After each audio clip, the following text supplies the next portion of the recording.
So we've currently got class 31, number 31327 in the works department at the moment, and we're currently replacing the old failed parkside control equipment with a brand new M-Tronics traction and sound system, along with some other repairs to the locomotive.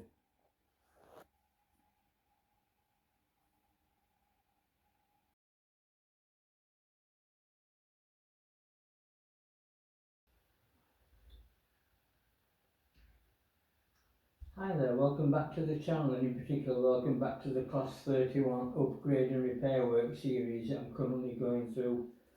If you come across a little bit closer, we'll have a further discussion about these cog wheels which I need to get to drive the locomotive.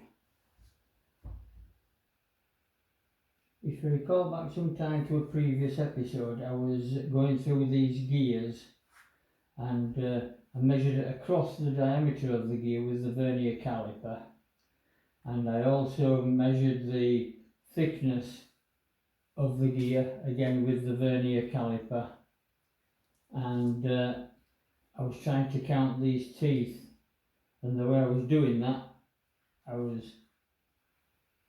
marking one tooth in particular and then clicking across for the number of teeth that I could come across, and every time I got to 10 I put another mark on the wheel, and then I counted another 10 and I put another mark on the wheel, and then another 10 and a mark on the wheel, etc. And when I went round the wheel, it ended up, I thought, that I had 2 spare cogs, so in total I thought I had 112 teeth on this cog wheel, which in fact I did have, but I found it very unconcerting and a little bit, shall we say, confusing as to just how many I had counted, etc., etc., to be left with the 2.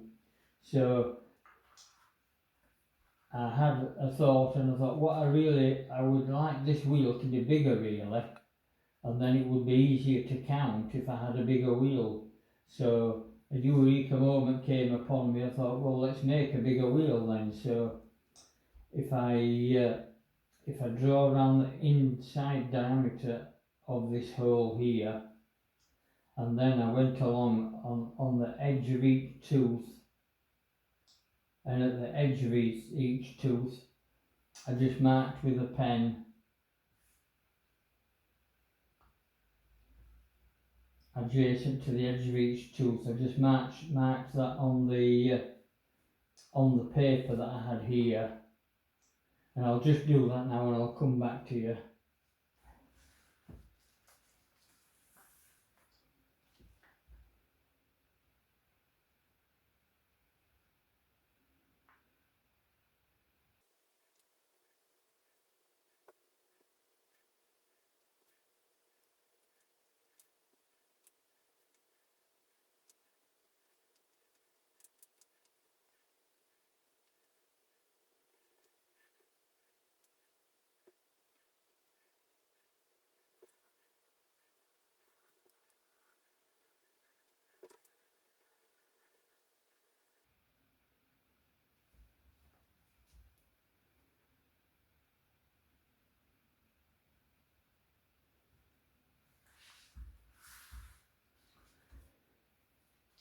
So there we are. Then we've got the centre of the wheel marked out, and we've got a pen mark where each of these cog wheels is. I just went round the edges and mark as you saw, and then I thought what I need to do then is join from the middle of the centre, put a centre point in there, and just put a line out through each of the dots which I've got round this paper now. From the centre, project a line through each of the dots, and what I did, I did a long line,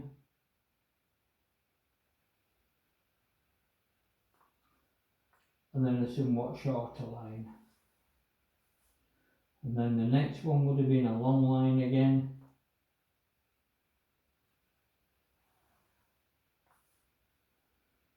and then the next one on would have been a shorter line. and I went round the whole wheel like that. And then what I could do with my long lines and short lines,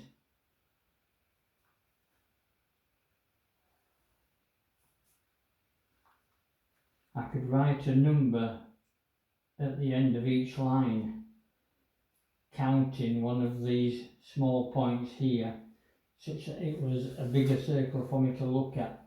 So that would have been number 1, and then number 2, this would have been number 3, and number 4, and number 5, number 6, etc. And I just went round the whole wheel diameter like that, creating spokes of a wheel, if you like, just going out, such that I could count them all the easier, and it would be fairly quickly noted if I'd missed one of these points, which I hadn't, because you take your time obviously and make it right. I've just quickly done this for filming purposes, but that would be the idea. From the centre point, strike a line out through each of the dots, a long line, a short line, a long line, a short line, and then it's easier to count them. 1, 2, 3, 4, 5, 6 there, and round you go all the way around. And that should give you the correct number that you want then. And I did have 112 as I had actually gone round with my screwdriver. I had actually marked these lines up correctly on the wheel, and the next thing then, once I made sure that I had the correct number of teeth on the perimeter of this cogwheel, was to actually get some of these cogwheels. Now these cogwheels don't have anything written on them at all, and it's a very old model locomotive, so the chances of actually getting some of these is somewhat remote possibly. So I set out with the search at model engineering companies who dealt with electric locomotives, etc., and inquired with them if they had any wheels referring to my diameter, thickness, and in particular number of teeth around the perimeter. And unfortunately that I drew a blank whilst I was trying to locate any. None of the model engineering companies could supply me with any, and it was suggested on Facebook that I go to my local bearing supplier. So I went to 2 local bearing suppliers, and neither of them could help me in particular with the gears, but both of them put me onto different companies that might perhaps make me a gear, who they actually work with. So I went to those companies, and again I drew a blank. I couldn't get any of these gears. So I inquired round another smaller company around Huddersfield where I live, and he said he'd have a look at making some for me, but he didn't have the correct gear to make them. So he was going to get back to me, but unfortunately he never got back to me anyway. And so I went to the largest gear company, I believe, in Huddersfield. I went to to the biggest company that I hadn't thought would be able to help me, because it was far too small an order and far too small a gear for them to bother with. And when I spoke to them, they said, yes, it is too small a gear for them. They normally deal in bigger, heavier industrial gears for industry. So they directed me in the direction of a company that they knew of, and I approached that company, and here we are. 12 weeks later. I've been looking for 12 weeks for these wheels, which has pushed me well back into the season, unfortunately. So 12 weeks later, I now have 4 new gear wheels with 112 teeth on the perimeter, and these new gear wheels have actually got the name of the company written on them. So next time, if ever I needed any gears for the locomotive, which it was suggested that these should be regarded as a consumable item on the locomotive, being the fact that they're only plastic effectively. So these should be considered as a consumable item on the locomotive. And the name of the company, not sure you can make it out there, but it's HPC Gears Limited. I'll put that address on later on in the video. But that's them, HPC Gears Limited. And these gears at 2025 prices cost me £20 each. But the people there were very, very good, very understanding, and very helpful. So thanks to HPC Gears for sorting me out with such an old locomotive. I don't know what I would have done had I not, could I have not got some of these gears. So I'm very thankful that I did manage to get some. Now all I need to do is fit them. So the way these fit to the wheels is they fit on these 3 studs here, which are drilled in these bolts, if you like to call them a bolt, a machine screw. These are screwed into holes in the back of the wheel. So the wheel has been drilled and tapped to accommodate these machine screws. So now I need to pick up these positions on my new wheel and fasten them on. So what I thought I would do, if we look at the diameter of the bore hole in the middle of this new gear, it's a lot smaller than the bore in the middle of the old gear. So what I thought I would do, being as I can't really locate that on there, and pick up these holes which would be hidden behind the gear. So what I thought I would do, I would make up some, like a thimble type thing that goes in that opening there and also in this opening here, such that it would be like this. I would have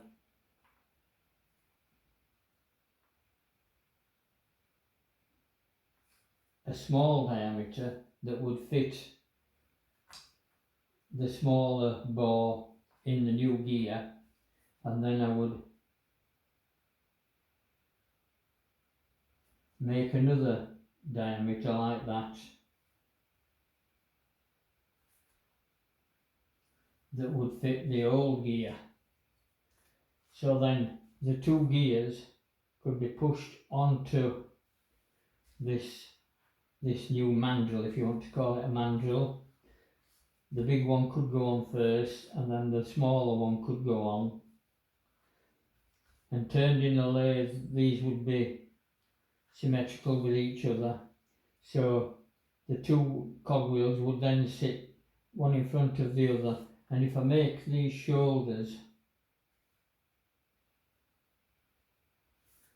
the same thickness or slightly thinner than the thickness of the cogwheel, I can then clamp the 2 wheels together, put them in the drilling machine and drill through the back of the original gear through into the new gear below, and then that should give me the right location of these bolts which hold the gear to the wheel.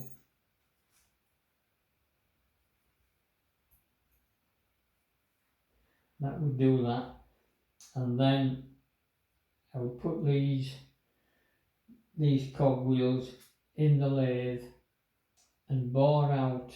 I would drill that out bigger and then bore that out with a boring tool to this diameter here, so that then the new gear wheel with the smaller hole now bored out to this size and drilled to suit the backing plate there, could then go down the axle shaft and be bolted onto the wheel, and away we go. So that's my next process now, to make this little stub here to fit in this bore and that bore, and then clamp the two wheels together, spot through and drill through one gear into the other. And the reason I'm going to drill them first before machining this out, because if I make a mess of machining that out, I'll probably never get the two gears just sat one on top of the other where they should be, as it were. So before I risk messing this centre hole up and it not fitting the axle exactly, I want to get these positions here exactly first, hence making this item here such I can clamp them together. So let's see how we go with that. You can clearly see there that the two diameters are different on the bore, and I hope you get the idea of what's going on with just making the counting of these teeth easier by projecting outwards lines, and then it's easier to number them as well without forgetting where you've got to.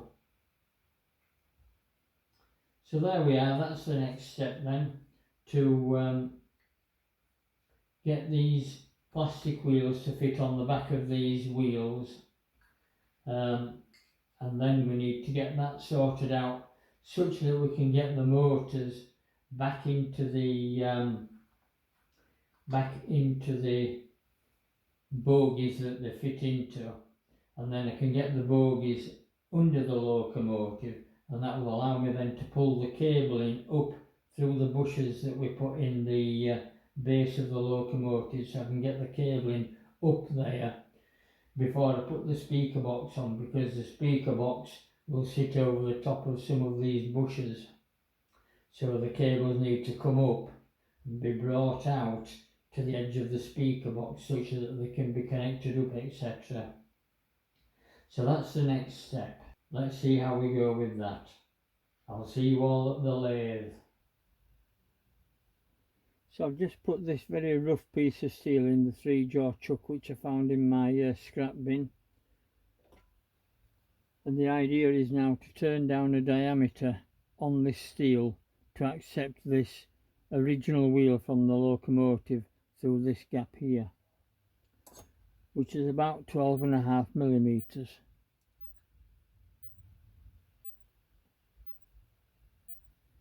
(12.13 millimeters). But we don't need anything in particular. As long as we can get two different diameters lengths along here, we're happy.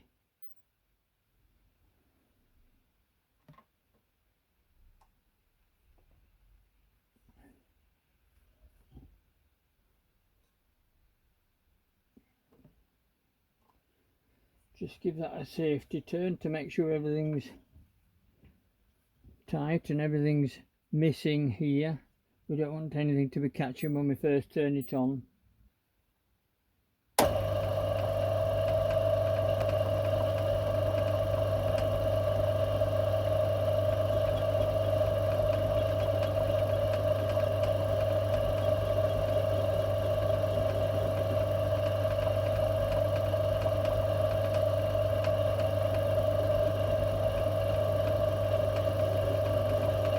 I think the lathe's running a lot slower than it should actually be running,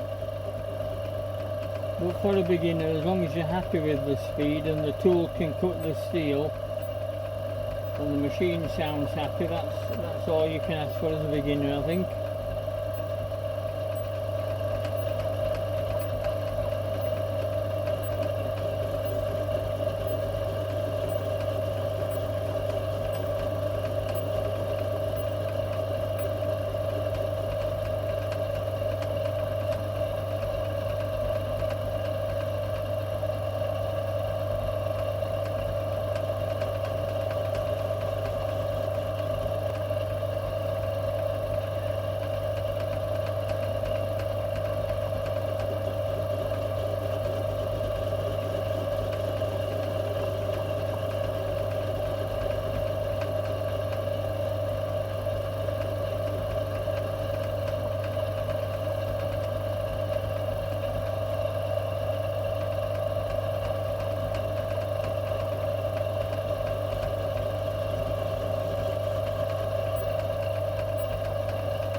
the tool height's right, because there's no pip on the end of this piece of steel.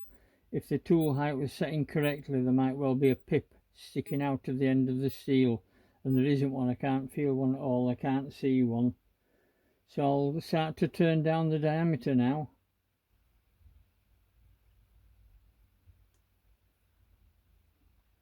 So I'll just check with the machine not running that everything's just clear there.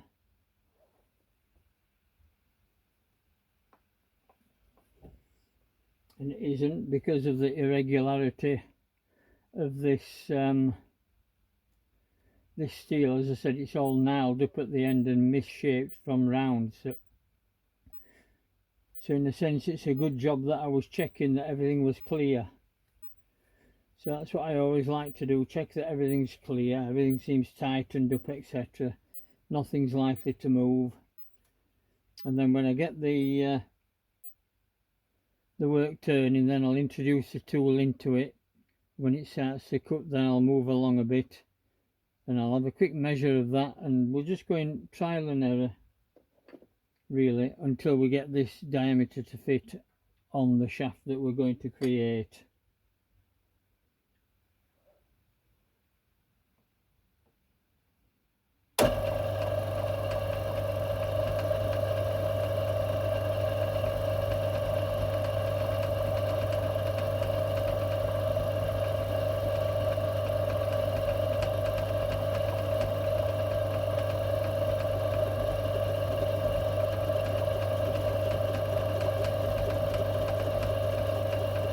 So now we can see the irregularity of the steel.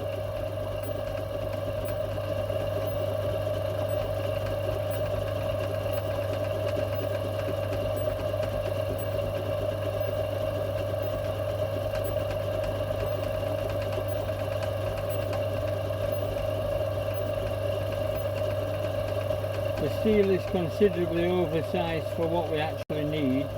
And I only need a length of 1/8 of an inch across this length here of that particular diameter. So I'm going to do the larger diameter on the outside edge, and then I can work, once I've got a fit of the wheel on it, then I can move that diameter further along the shaft, and then on the end of it create the smaller diameter for the new wheel from HPC gears.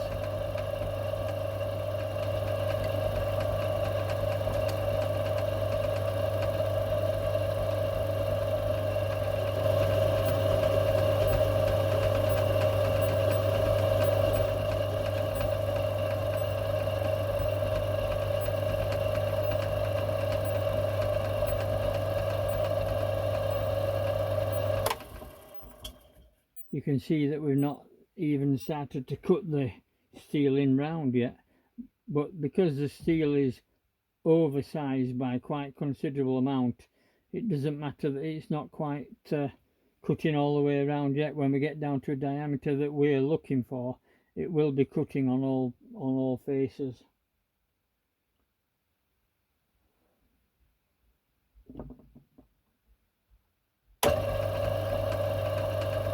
So I'll move in a little bit more, another few thousandths.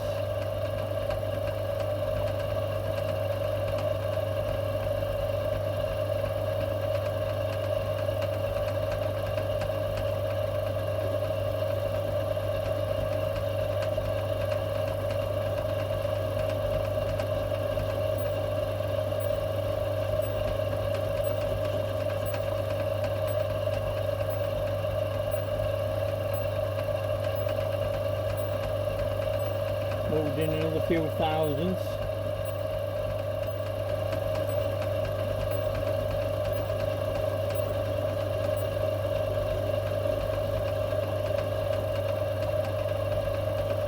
So I'm just going to continue doing this now until I get this a nice close fit on that shaft. But I don't think you need to see me doing all that, as long as you get the idea of what I am doing and why I'm doing it.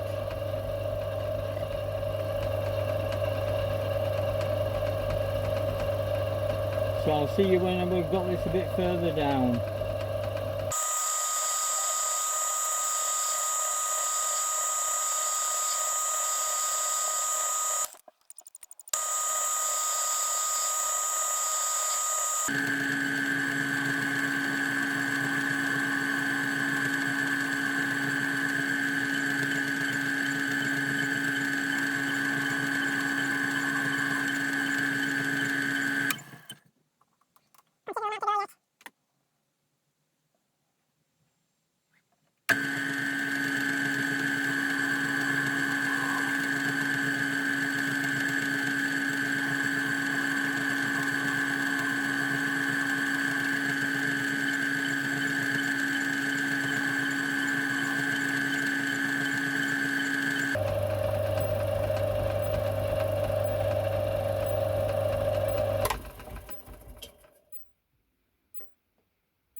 You'll note I'm always waiting for the lathe to stop before approaching the chuck.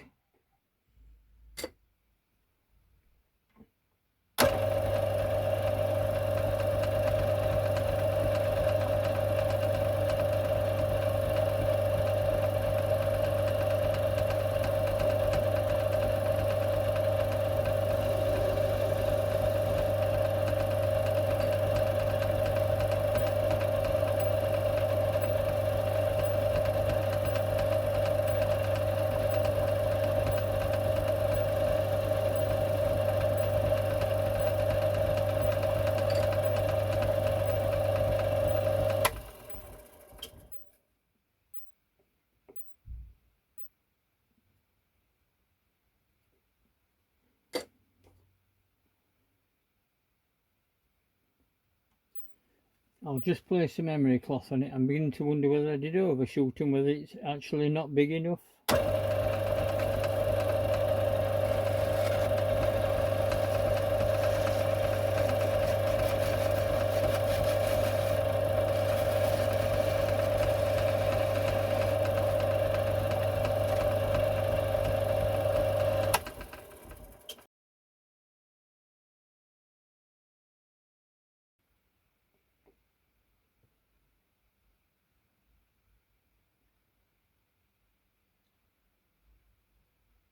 That might be just about starting to go on at that. So I'll just emery cloth it a bit more and see how we go.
Just be touching at that. I'm going to just take a cut down.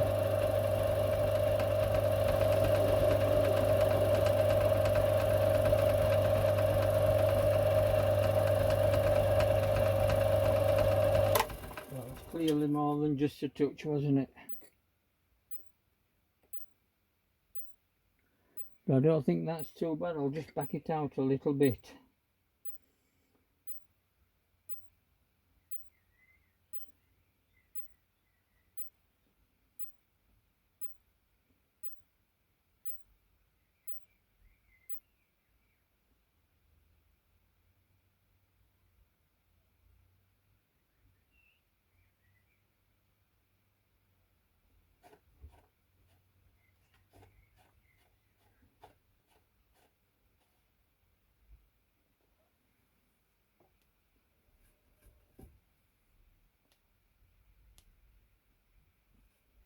Just trying to see where my scratch mark is.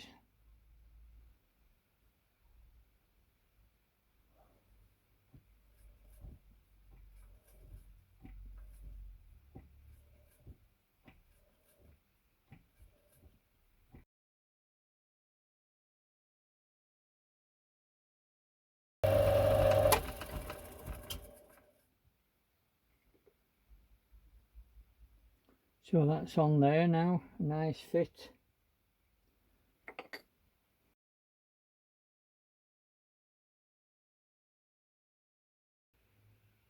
So there we are with them. We've got the two diameters and the two shoulders set up, such that the first wheel will go on to the larger diameter and against the shoulder there.